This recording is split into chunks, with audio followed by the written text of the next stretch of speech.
ವೇದಿಕೆ ಆಹ್ವಾನಿಸ್ತಾ ಇದೆ. ಆತ್ಮೀಯರೇ, ರಾಜ್ಯದ ಅಹಿಂದ ವರ್ಗಗಳ ಸಾಮಾಜಿಕ ನ್ಯಾಯಕ್ಕಾಗಿ, ಸಮಾನ ಅವಕಾಶಗಳಿಗಾಗಿ, ಸಾಂವಿಧಾನಿಕ ಹಕ್ಕುಗಳಿಗಾಗಿ SDP ಚಲೋ ಬೆಂಗಳೂರು ಹೋರಾಟವನ್ನು ಏನು ಹಮ್ಮಿಕೊಂಡಿದೆ. ಈ ಹೋರಾಟದ ಪೆಂಡಾಲಿಗೆ ಈಗಾಗಲೇ ಸರ್ಕಾರದ ಪ್ರತಿನಿಧಿಯಾಗಿ ಸಣ್ಣ ನೀರಾವರಿ ಸಚಿವರಾದಂತಹ ಮಾಜಿ ಮುಖ್ಯಮಂತ್ರಿಗಳಾಗಿದ್ದಂತಹ ಧರಮ್ ಸಿಂಗ್ ರವರ ಪುತ್ರರು ಆಗಿರುವಂತಹ ಅಜಯ್ ಸಿಂಗ್ ರವರು ಆಗಮಿಸಿದ್ದಾರೆ. ಈ ಸಂದರ್ಭದಲ್ಲಿ ನಾವು ಯಾವ ಬೇಡಿಕೆಗಳನ್ನ ಸರ್ಕಾರದ ಮುಂದೆ ಆಗ್ರಹಿಸ್ತಾ ಇದ್ದೇವೆ, ಈ ಬೇಡಿಕೆಗಳನ್ನು ಮಂಡಿಸಲಿಕ್ಕೆ ನಮ್ಮ ಪಕ್ಷದ ರಾಜ್ಯ ಖಜಾಂಚಿ ಆಗಿರುವಂತಹ ಅಮ್ಜದ್ ಖಾನ್ ಮೈಸೂರು ಅವರಿಗೆ ನಾನು ಪೋಡಿಯಂಗೆ ಆಹ್ವಾನಿಸ್ತಾ ಇದ್ದೇನೆ.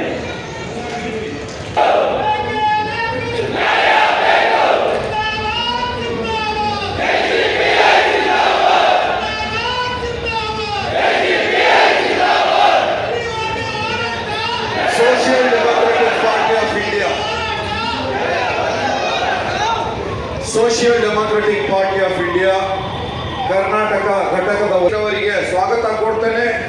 ಹಾಗೆ ಜಾರಿಗೊಳಿಸುವ ಉದ್ದೇಶದಿಂದ ಈ ಕೆಳಕಂಡ ಪ್ರಮುಖ ಬೇಡಿಕೆಗಳನ್ನು social democratic party of India ರಾಜ್ಯ ಸರ್ಕಾರದ ಮುಂದೆ ಈ ಮೂಲಕ ಇಡಲಾಗುತ್ತಿದೆ.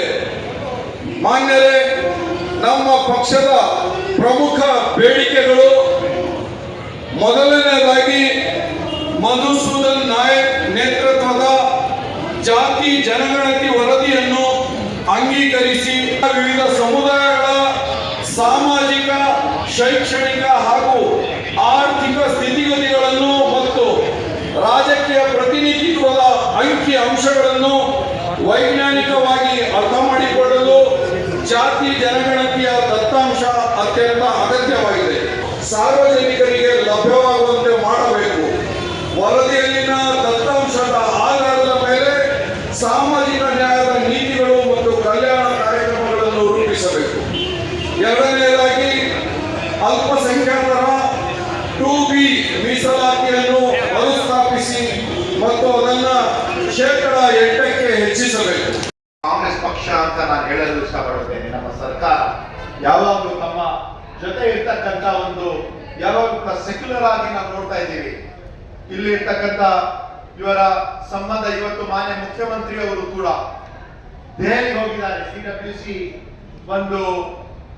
ಇರ್ತಕ್ಕಂಥ ಮೀಟಿಂಗ್ ಅಲ್ಲಿ ಭಾಗಿಯಾಗಕ್ಕೆ ಮಾನ್ಯ ಮುಖ್ಯಮಂತ್ರಿಯವರು, ಮಾಜಿ ಮುಖ್ಯಮಂತ್ರಿಯವರು ಮತ್ತು ಹಲವಾರು ನಮ್ಮ ಸರ್ಕಾರದಲ್ಲಿ ಇರ್ತಕ್ಕಂಥ ಪ್ರಮುಖರು ಹೋಗಿದ್ದಾರೆ. ನಾನು ಹೇಳೋದು ನೇರವಾಗಿ ಇಲ್ಲಿ ಬರ್ತಕ್ಕಂಥ ತಮ್ಮ ಏನೇನು ಸಂಕಷ್ಟದಲ್ಲಿದೆ ಅದರಲ್ಲಿ ಭೇಟಿಯಾಗಕ್ಕೆ ಹೇಳಿದ್ದಾರೆ. ಇವತ್ತು ತಮ್ಮೆಲ್ಲರ ಪ್ರಮುಖ ಬೇಡಿಕೆಗಳು ಮಧುಸೂದನ್ ನಾಯಕ್ ನೇತೃತ್ವದಲ್ಲಿ ಜಾತಿ ಜನಗಣತಿ ವರದಿಯನ್ನು ಅಂಗೀಕರಿಸಿ ಸಾರ್ವಜನಿಕಗೊಳಿಸಬೇಕು ಅಂತ ತಮ್ಮ ಬೇಡಿಕೆ ಏನಿದೆ. ಈಗಾಗಲೇ ನಮ್ಮ ಸರ್ಕಾರ ಹಿಂದೆ ಇರ್ತಕ್ಕಂಥ ಸನ್ಮಾನ್ಯ ಸಿದ್ದರಾಮಯ್ಯ ಮುಖ್ಯಮಂತ್ರಿ ಅವರು ಬಹುಶಃ ಒಂದು ದಿವಸ ಮೊದಲೇ ಏನು ರಾಜೀನಾಮೆ ಕೊಡ್ತಕ್ಕಂಥ ಸಂದರ್ಭದಲ್ಲಿ ಅದನ್ನು ಅವರು ಸ್ವೀಕಾರ ಮಾಡಿದ್ದು ಕೂಡ ತಮ್ಗೆ ಗೊತ್ತಿದೆ. ಯಾಕಂದ್ರೆ ನಮ್ಮ ಸರ್ಕಾರ ಬದ್ಧವಾಗಿದೆ.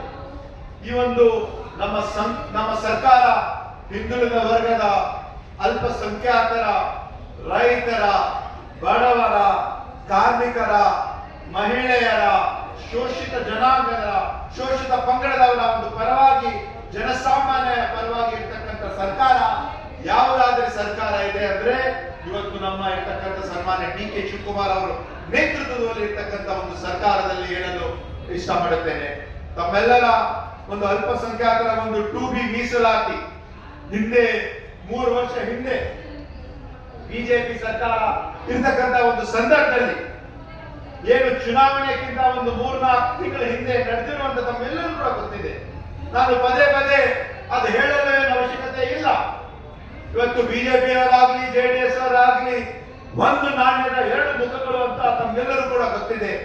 ಅದನ್ನು ಕೂಡ ತಮ್ಮ ಬೇಡಿಕೆ ಏನಿದೆ ಮತ್ತು ಕಾಂಗ್ರೆಸ್ ಪಕ್ಷ ಲೋಕಸಭಾ ಚುನಾವಣೆ ಸಂದರ್ಭದಲ್ಲಿ ನೀಡಿರುವ ಭರವಸೆ ಯಾವಾಗಲೂ ಕೂಡ ನಾವು ತಮ್ಮ ಜೊತೆ ಇದ್ದೀವಿ, ನಾವು ಬದ್ಧರಾಗಿದ್ದೀವಿ ಅಂತ ಹೇಳಲು ನಾನು ಇಷ್ಟಪಡುತ್ತೇನೆ. ಅದರಲ್ಲಿ ಖಾಸಗಿ ವಲಯದಲ್ಲಿ ಮೀಸಲಾತಿ ಜಾರಿಗೊಳಿಸಬೇಕಾಗಿರುವಂತಹ ಖಾಸಗಿ ವಲಯದಲ್ಲಿ ಅಗತ್ಯ ಕಾನೂನು ಮತ್ತು ನೀತಿಗಳನ್ನು ರೂಪಿಸಬೇಕು. ಅದನ್ನು ಕೂಡ ಈ ಎಲ್ಲಾ ವಿಷಯಗಳು ಸುಮಾರು 15,000 ಉರ್ದು ಮಾಧ್ಯಮದ ಶಿಕ್ಷಕರ ಹುದ್ದೆಗಳನ್ನು ಕೈಬಿಟ್ಟಿರುವುದು ಅತ್ಯಂತ ಕಳವಳಕಾರಿ ಹಾಗೂ ಅನ್ಯಾಯ ಕ್ರಮವಾಗಿದೆ.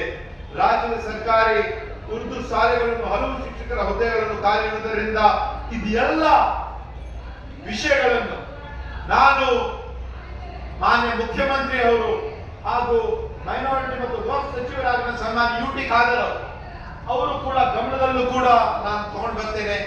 ನಾನು ತಮ್ಮೆಲ್ಲರ ಜೊತೆ ಇದ್ದೀವಿ.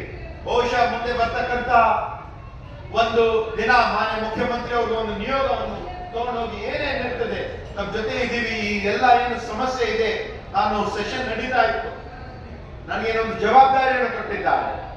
ಅದಕ್ಕಾಗಿ ನಾನು ತಮ್ಮೆಲ್ಲರ ಮಧ್ಯೆ ನಾನು ಬಂದಿದ್ದೀನಂತ ಹೇಳಿ, मैं बातें अपने औकात से ज्यादा नहीं करता, जो निभा ना सकूं वो वादा मैं नहीं करता, मैं बातें अपने औकात से ज्यादा नहीं करता, भले रखता हूं तमन्ना आसमानों को छू लेने की, लेकिन किसी और को गिराने का इरादा नहीं करता ಅಂತ ಹೇಳಿ ನಾವು ಸರ್ಕಾರ ತಮ್ಮ ಜೊತೆ ಇದ್ದೀವಿ.